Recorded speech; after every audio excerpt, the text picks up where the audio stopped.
Asambleísta, ¿cómo amanece usted este día? Bienvenido a Plataforma al Aire. Buenos días, amanezco muy bien, optimista, estoy en medios desde las 6:30 de la mañana, de manera que a mí me da mucho ánimo empezar conversando y dando información a la ciudadanía.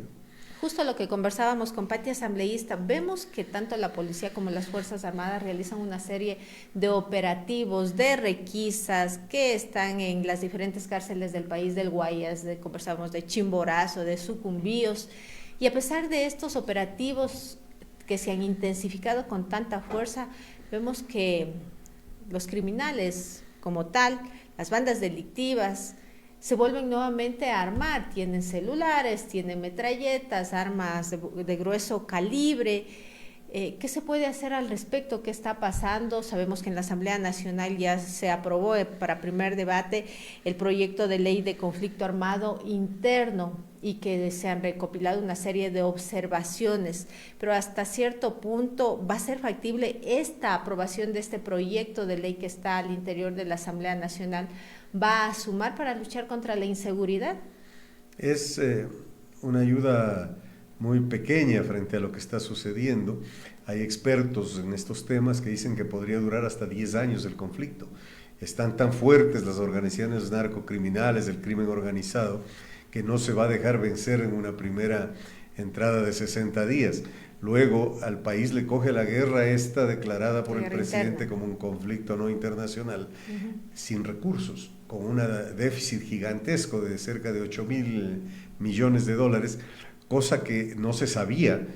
Al momento inclusive que se presenta el proyecto emergente, se creía que la información del presidente anterior de 5.000 millones, y haciendo referencia nomás un par de meses antes, el ministro Arosemena decía que eran 2.000, y hay documentación y hay redes sociales que no se han borrado y decían con 2.000, pero este rato se sabe que es 8.000 y que el conflicto puede costar 2.000 más. Entonces sería 10.000 millones que no los tenemos, porque esta es la cuestión. El gobierno debería sincerarle ante el país cuál mismo es la situación que estamos, porque unos dicen que con el 3% de aumento, digo unos funcionarios, el ministro de Finanzas, que se podría pagar sueldos, otro dice que se podría pagar el conflicto y otros dicen que se solucionaría la crisis, pero no es cierto.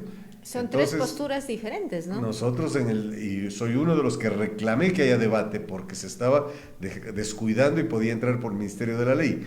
¿Para qué vamos a subir los 3 puntos si no vamos a resolver ningún problema? Entonces el ministro de Finanzas, en un diálogo que hemos tenido con Construye, nos ha dicho que ellos tienen un plan ya de focalización, pero no lo muestran, de los subsidios. Por un lado, tampoco muestran un plan económico, nada. O sea, nosotros queremos ayudar, aportar desde la Asamblea. Y la Asamblea ha estado actuando relativamente bien porque ha mejorado sus estándares, ¿no? Por primera vez llega a más del 50% de aceptación, lo que quiere decir que sí hay una actividad que está diferenciándose de las anteriores asambleas, sobre todo de la disuelta.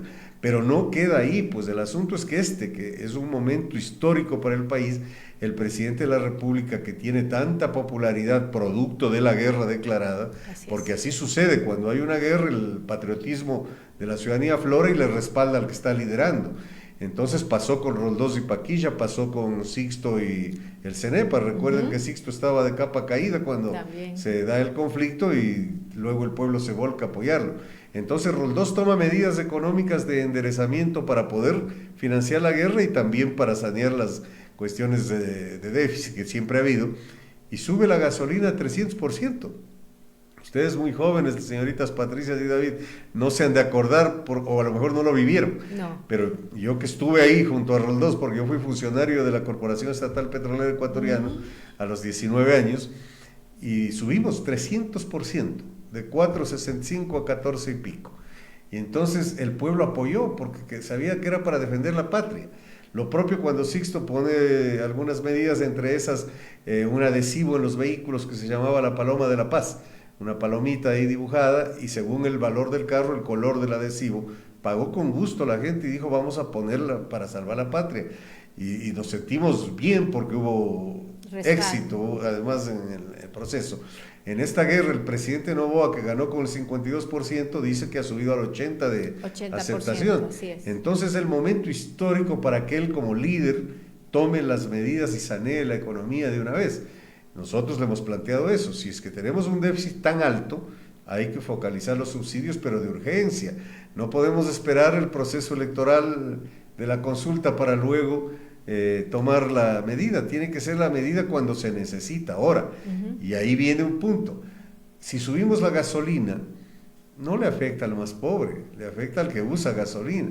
Si revisa el precio del gas y focaliza un bono para los pequeños, para los realmente pobres, que son bastantes, pero se focaliza así, y ponemos el precio del gas a un razonable precio, por lo menos que se acerque a lo que nos cuesta importar, probablemente saneamos la economía. Porque son ¿Cuánto nos cuesta importar? Más o menos a 16 dólares un cilindro, costaría más de $1 el kilo. Pero el punto es que mucho de este gas que nosotros subsidiamos se va para Perú y para Colombia. Solo hay que pararse en un puente de la frontera y se ve lo que pasa, pero ¿cuántos pasos clandestinos más hay? He escuchado a Alberto Dají, por ejemplo, que tiene información que nuestro gas se vende hasta en el norte de la frontera con Chile, de Perú con Chile. Es decir, estamos abasteciendo a todo lo largo de Perú. Y ahí estamos dando nuestro dinero, de nuestro pueblo, de nuestros impuestos, a un país hermano, pero que no tiene por qué recibir ese beneficio. Lo mismo pasa con la gasolina y con el diésel. Entonces, hay 4.000 millones de por medio que están en subsidios para los combustibles. Si es que logramos que eso menore, vamos a poder llegar a los organismos internacionales a pedir crédito, porque van a decir si están haciendo esfuerzos, si están mejorando sus ingresos y si van a poder pagar. Por lo contrario, va a pasar lo que nos pasa ahora, y nos ha pasado estos últimos tiempos. Cada gobierno que llega lo que hace es pedir prórroga en el pago, pero no deja de pagar intereses. Y el país está muy endeudado. Claro, la deuda crece y no tenemos capacidad de nuevo capital para la inversión pública, que es lo grave, ¿no? Las carreteras destruidas, y todo el mundo reclamando carreteras, pero nadie paga peaje sino en las concesionadas. Yo quisiera que en la Guaranda Ambato, que está destruyéndose porque la veranera que yo le llamo a la LOG Santo Domingo, que llueve y se derrumba y está un mes ya suspendida, va todo el transporte por Guaranda, van destruyendo la carretera pero no pagan. Entonces el ministro de Obras Públicas, conversamos con él y yo le dije, cobre en las otras carreteras también. Me dice, pero van a protestar, vamos a hacer el estudio. Le digo, no, la cosa es entrar a cobrar, la gente va a estar contenta de que le den una buena vía, cobrándole un peaje razonable. ¿Por qué? Porque ahorita el costo de mantenimiento de los vehículos es inmenso. Cada vez que se cae en un viaje de 50, 60 baches, termina en la mecánica.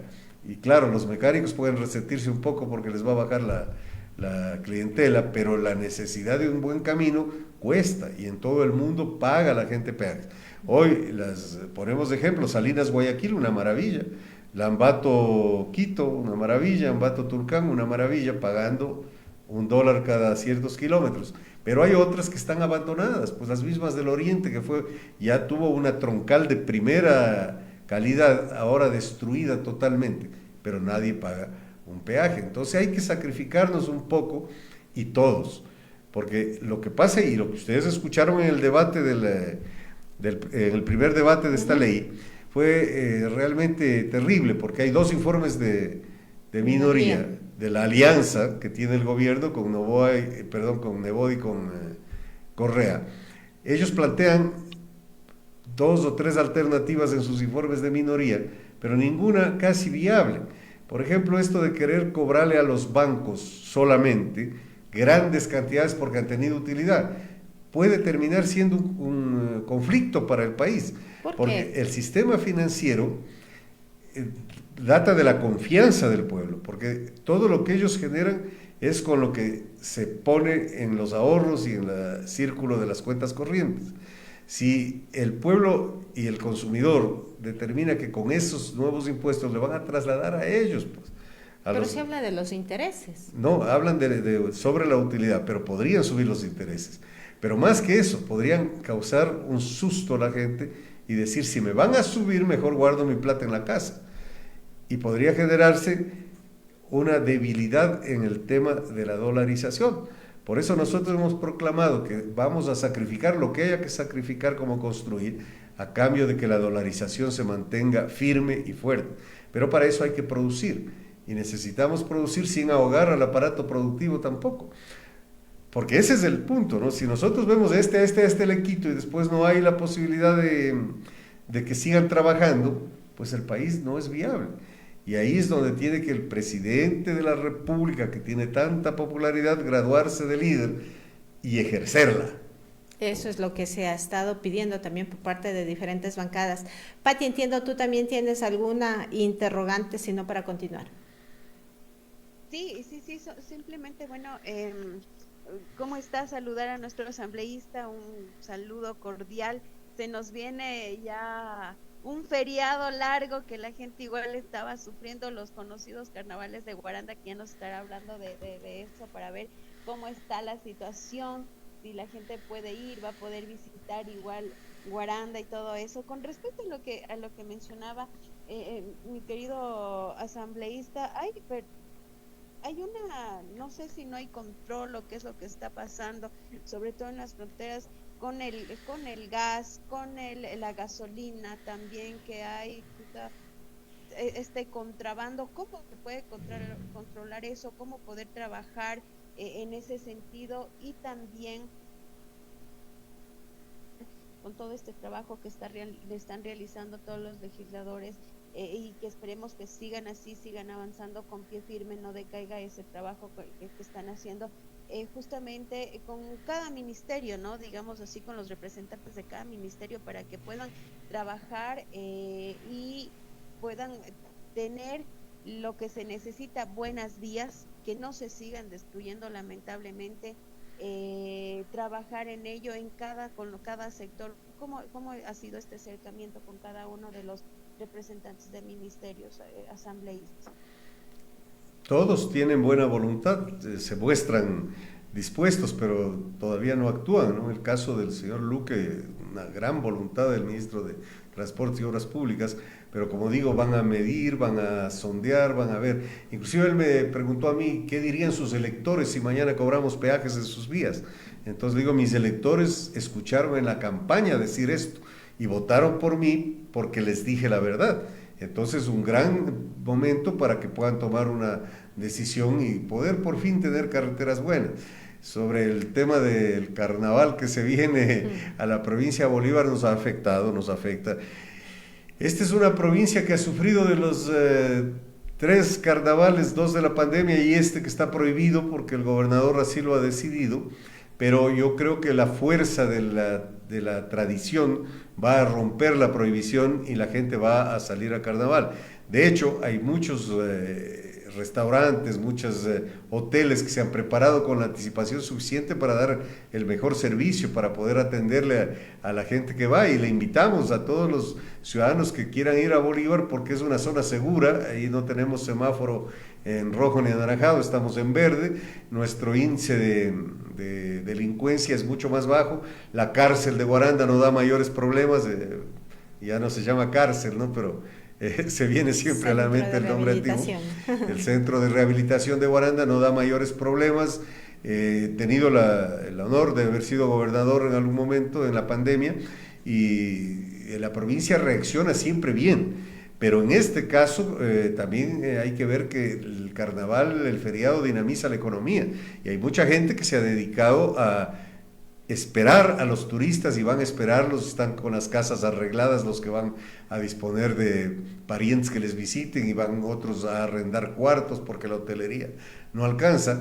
Lo que está claro es que no va a haber show internacional porque no da el permiso la intendencia, que depende de la gobernación. Por un lado pero, es bueno, ¿no? Sí. Porque los dólares se quedan en el país. En el caso ese nosotros hemos propuesto inclusive que se prohíba hacer ese tipo de shows porque tenemos problemas serios. Yo mismo denuncié en la gobernación, $3 millones aproximadamente se gasta entre los municipios y el Consejo Provincial en traer los shows internacionales, y la facturación no llega a $200,000 porque no hay cultura tributaria por un lado, ni del consumidor que exija factura, ni del que le da el servicio. Entonces el IVA que se recauda durante el feriado es muy poco, pero sí queda en cambio en las manos de las personas, de las familias que han preparado las comidas, que han preparado los hoteles o las casas para recibir a turistas. Y de ahí es que, digo yo, debería meditarse sobre la prohibición, sosteniendo esto de que no hayan shows internacionales, que además son los que acumulan más gente y podría ahí darse una especie de peligro en caso de que hubiera el crimen organizado, una reacción. Pero en cambio las danzas, las comparsas, la parte cultural puede mantenerse. Entonces, usted está abierto a que se dé apertura para aprovechar y disfrutar de estos feriados por carnaval. De hecho, nosotros vamos a jugar carnaval en toda la provincia, porque esto es en toda la provincia, no solo es en Guaranda. Es más llamativo el de Guaranda por la tradición antigua, pero en todas partes hacen comparsas, bailes y fiestas, y claro, dentro de las familias también. Es importante, entonces, bueno, esperemos que la situación vaya regresando a la calma como se ha visto el día de hoy, porque por ejemplo a partir de este día lunes ya muchas instituciones educativas vuelven a clases, alrededor de 4.000 instituciones, y entiendo que en Guaranda también buscan continuar con unas actividades completamente normales. Sí, y yo creo que el retorno a clases presenciales va a hacer que los jóvenes jueguen carnaval, porque la tradición es esa, ¿no? Que de un colegio va a ganarle el carnaval a otro, así como se va de familia en familia, y realmente ahí se hace la fiesta, ¿no? El carnaval de Guaranda con agua, para los que no han ido, de repente van y se sorprenden, allá mojamos, y a los que les gusta tomar un trago también siempre... Es para calentarse. Siempre hay, es que claro, mojados. El caso personal yo no bebo, pero sí sirvo. Ya, perfecto, asambleísta. Bueno, vamos a estar pendientes, mi Pati, de ver qué pasa, si es que se da apertura por parte de las mismas autoridades a que se pueda realizar las festividades por carnaval. Y como usted lo señala, pues es fundamental apoyar a esta reactivación económica pequeña de aquellos emprendedores, de aquellos negocios chiquitos, pues que de alguna manera buscan reactivarse. Vamos a estar pendientes de eso, asambleísta, y vamos retomando justamente la reunión que ustedes mantuvieron la semana pasada como Movimiento Construye con el Gobierno Nacional aquí en el Palacio de Carondelet, donde se habló que se van a establecer mesas técnicas, ¿sí? ¿Cuáles fueron los puntos que se abordaron específicamente y ya arrancaron estas mesas técnicas? No, la reunión recién fue el jueves y ellos tienen que coordinar las mesas técnicas antes de empezar mañana. Lo que se le preguntó al ministro de Finanzas fue que realmente diga cuál es su plan. Entonces dijo, no hay un plan concreto, pero tenemos estas propuestas, necesitamos el IVA. Entonces dijeron que podían cambiar, y como en efecto en el informe cambiaron, para que no sea 3 permanentes, sino 1 y 2 temporales. Pero nosotros ahí decimos que no se trata de una feria para decirte, te ofrezco 3, dame 2. Esto tiene que ser técnicamente manejado, y para eso las mesas técnicas, para poder decirnos exactamente hasta dónde podemos llegar.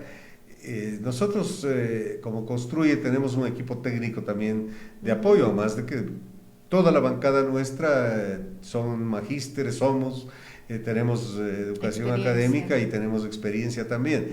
Hemos gobernado en cierta forma en diferentes áreas y tenemos el liderazgo fuerte de María Paula Romo, de Iván Granda, que están constantemente con nosotros en contacto. Y de ahí salen también nuestras propuestas, y por eso sostenemos que podría dársele el impuesto permanente a toda utilidad extraordinaria que haya producido en el año anterior. Por ejemplo, ¿quiénes? Las empresas, todos los que hayan ganado más de 10 millones de dólares. ¿Ya? Cuando alguien oiga que hay gente que gana más de 10 millones de dólares puede sorprenderse, pero las hay, y bastantes. Entonces vienen sectores como las empresas mineras y canteras, o como las telefónicas, que ganan realmente sumas astronómicas. Hay que a ellos ponerles, y obviamente a la banca también, pero sin castigar tanto como para que se asfixien. Esa es una propuesta de diálogo nuestro.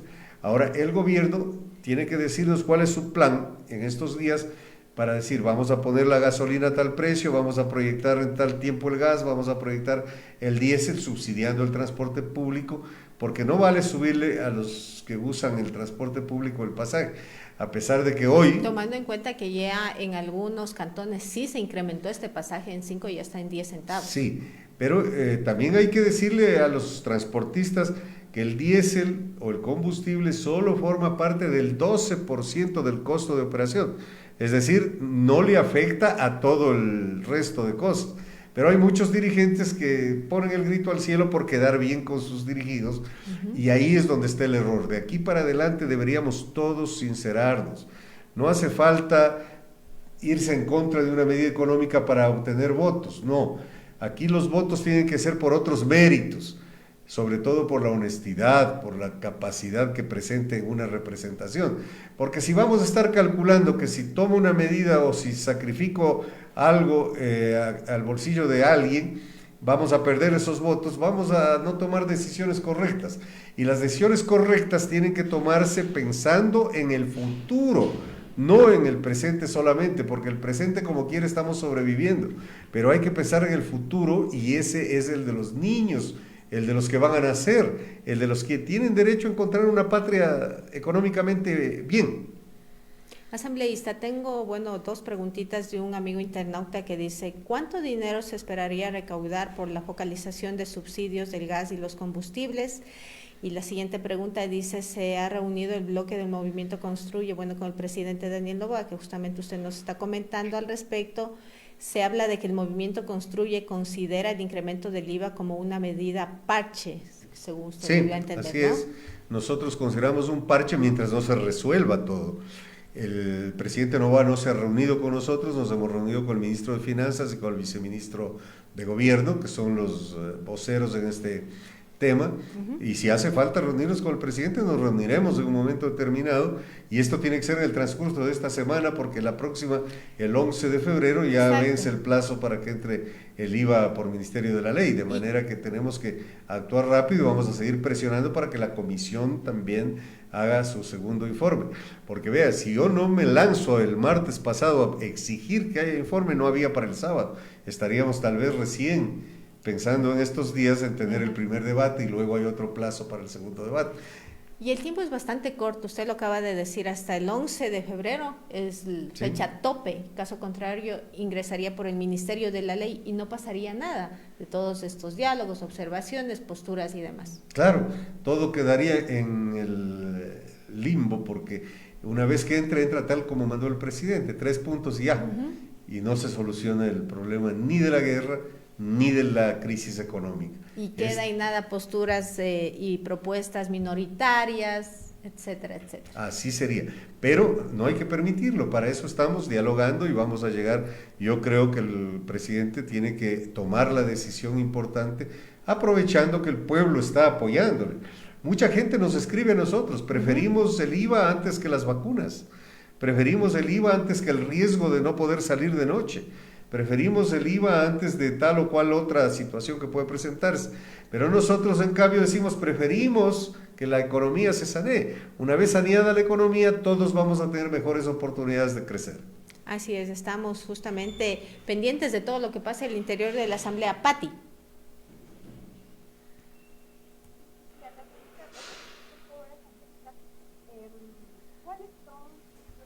Casi no te escuchamos, está bien bajo tu audio. Ahí. Eso. Ahí mejoró. Sí, sí. ¿Cuáles son esas observaciones? Justamente todo lo que debe revisarse en cuanto a la ley para que pueda pasar, para que tenga la aprobación, para que tenga este tratamiento que se necesita. La Comisión de Desarrollo Económico tendrá que evaluar todas las propuestas que hubo en el primer debate y las que se han enviado por escrito, y hacer un nuevo informe. Dependiendo de ese informe y de los diálogos que van a haber en las mesas técnicas por parte de nosotros, habrá el apoyo para que pase la ley. Si acaso no toman en cuenta, como en la primera ley, por ejemplo, ninguna de nuestras propuestas fue tomada en cuenta, no votamos. Entonces el gobierno sabe que somos serios, que somos firmes, y si es que hay la posibilidad de corregir la economía del Ecuador ahora que está tan gravemente en crisis, es la oportunidad, y nosotros vamos a votar. Entonces ustedes están abiertos al diálogo, esperan que se inicie lo antes posible estas mesas técnicas por parte del gobierno, con el gobierno nacional. ¿Y considera usted que en este corto tiempo se puede dar un giro al interior de la Asamblea para contar con los votos necesarios y se apruebe la ley? Sí, en la política todo es posible, y dialogando la gente se entiende. Nosotros, al rato que haya el ambiente, el informe con las consecuencias que debe haber para que se componga todo, vamos a tener una mayoría sin duda. Vamos a estar pendientes, mi Pati, el tiempo nos gana. Asambleísta, ya para irnos despidiendo, ¿cuál sería el mensaje tanto para las bancadas al interior de la Asamblea Nacional como para la ciudadanía? Yo les digo a mis colegas legisladores que no calculen electoralmente, que piensen en el país, que piensen en salvar la dolarización. Y le digo a la ciudadanía que las medidas que se tomen, si son adecuadas, podrán lastimarnos el bolsillo en un momento, pero luego van a recuperarnos. Y que hay que tener confianza, si le hemos dado el respaldo que le estamos dando a la ciudadanía en general al gobierno, pues hay que darle todo el apoyo para ganar la guerra. Porque si hacemos poco esfuerzo, a lo mejor terminamos vencidos y esta guerra no podemos perderla. El país no puede seguir en esta inseguridad y con los problemas que estamos teniendo. Entonces este es el momento de la gran unidad. Quienes no quieran, no entiendan lo que está sucediendo, realmente no son buenos ciudadanos, no son buenos ecuatorianos. Este momento es crítico y hay que unirnos todos y sacrificarnos todos. Situación bastante compleja que está atravesando el país y vamos a estar pendientes, mi Pati, de ver qué pasa al interior de la Asamblea Nacional ante este proyecto de ley, ¿no? Y eso que está pendiente, un cuarto proyecto de ley también que se está analizando en la Comisión de Régimen Económico, legislador. Que ese es muy importante y que es una de las propuestas de campaña de Construye, la extinción de dominio para los bienes mal habidos, del crimen organizado, de la corrupción política, de la narco. Ahí nosotros aportamos bastante y la fiscal general también lo ha hecho, la doctora Diana Salazar.